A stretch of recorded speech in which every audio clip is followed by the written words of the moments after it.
ગુજરાત સરકારના શિક્ષણને જન જન સુધી પહોંચાડવાના મહિલા અને બાળ વિકાસ યોજના અંતર્ગત ચાલતા ગુણવત્તાલક્ષી પ્રોજેક્ટ પાપા પગલી અંતર્ગત ભારતની સરહદે આવેલ છેલ્લો તાલુકો એટલે કે સોયગામ, જ્યાં આજે જિલ્લા પ્રોગ્રામ અધિકારી ઉષાબેન ગજ્જર તેમજ સીડીપીઓ શર્મિષ્ઠાબેન ચૌધરીના માર્ગદર્શન હેઠળ યોજાયેલ પ્રવેશ ઉત્સવ નિમિત્તે બેણપ સેજામાં નાના ફૂલકાઓને જે 3 વર્ષ પૂર્ણ કરી ચૂક્યા છે અને તેમને આંગણવાડીમાં આવકારી સ્વાગત કરવામાં આવ્યું હતું.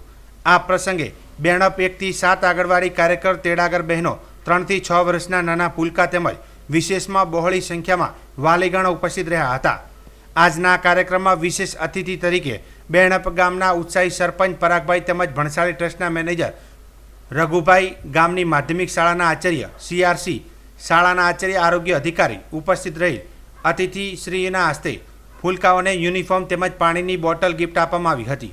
આજના કાર્યક્રમમાં PSC જોશી કાંતિભાઈ દ્વારા પાપા પગલી પ્રોજેક્ટનો હેતુ અને તેના થકી શિક્ષણમાં આવનાર સમયમાં થનાર લાભો વિશે વિસ્તૃત માહિતી આપવામાં આવી હતી. તેમજ સરપંચ દ્વારા પણ ચાલુ વર્ષ દરમિયાન શ્રેષ્ઠ આંગણવાડીને પ્રોત્સાહન મળે તે નિમિત્તે 5100 રૂપિયા દર વર્ષે આપવાની જાહેરાત કરવામાં આવી હતી. આ પ્રસંગે બાળકોનો મોં મીઠું અને કુમકુમ તિલક કરી આંગણવાડીમાં પ્રવેશ આપવામાં આવ્યો હતો. આજના પ્રસંગે તમામ નાના ફૂલકાઓને આઈસ્ક્રીમ તેમજ ચોકલેટ ગામના ઉત્સાહી શિક્ષક વિમલભાઈ વ્યાસ દ્વારા આપવામાં આવી હતી. આજના તમામ કાર્યક્રમનું આયોજન બેણપ સેજાના ઉત્સાહી મુખ્ય સેવિકા દિવ્યાબેન પોરાણીયા તેમજ PSC જોશી કાંતિભાઈ દ્વારા કરવામાં આવ્યું હતું.